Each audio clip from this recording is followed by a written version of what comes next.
ICT world news से मैं हूँ रिदा सिंधु। जद्दा के समंदर में योम आज़ादी केक काटा गया। दुनिया भर में पाकिस्तानी जहाँ कहीं भी मौजूद हैं वो कोरोना की वबा में भी एहतियाती तदाबीर के साथ अपने अंदाज में जश्न आज़ादी मना रहे हैं।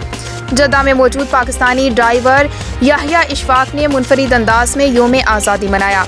ड्राइवर याहिया इशफाक जुमे को जद्दा में बहीर अहमर के साहिल के करीब 3 पाकिस्तानी नौजवानों उमर जान, हसन बख्श और फाइज, 2 सऊदियों और 1 शामी के हमरा ज़ेर-ए-आब पाकिस्तान और सऊदी अरब के परचम लहराए और केक काटा। पाकिस्तान के साथ अपनी दिली वाबस्तगी का इजहार किया। पाकिस्तानी और सऊदी नौजवानों के साथ 7 बरस के छोटे बच्चे बासिल ने भी ड्राइव करके वहां मौजूद लोगों को हैरान कर दिया। तमाम गोताखोरों ने अपनी इस काविश को कोरोना वायरस के खिलाफ फ्रंट लाइन पर मौजूद डॉक्टर और तिब्बी अमले के नाम किया है। तमाम ड्राइवर्स ने फ्रंट लाइन वर्कर्स की किट पहन रखी थी। उन्होंने कहा कि अपने दोस्तों के हमरा हर साल पाकिस्तान का योम आज़ादी इस मुनफरिद अंदाज के साथ मना रहा हूँ और कोरोना की वबा में भी ये रिवायत बरकरार रखी है। इसका एक मकसद कोरोना वायरस से आगाही भी था।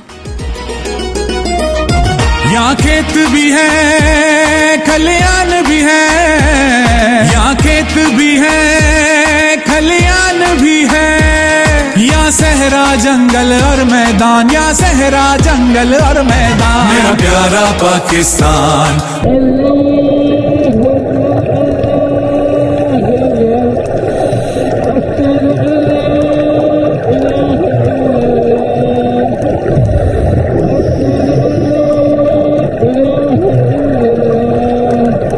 मेरा प्यारा पाकिस्तान, मेरा प्यारा पाकिस्तान, मेरा प्यारा पाकिस्तान है तुझ पर हम कुर्बान, तेरी इज्जत आलीशान, तेरी इज्जत आलीशान। मेरा प्यारा पाकिस्तान, मेरा प्यारा पाकिस्तान, मेरा प्यारा पाकिस्तान, मेरा प्यारा पाकिस्तान।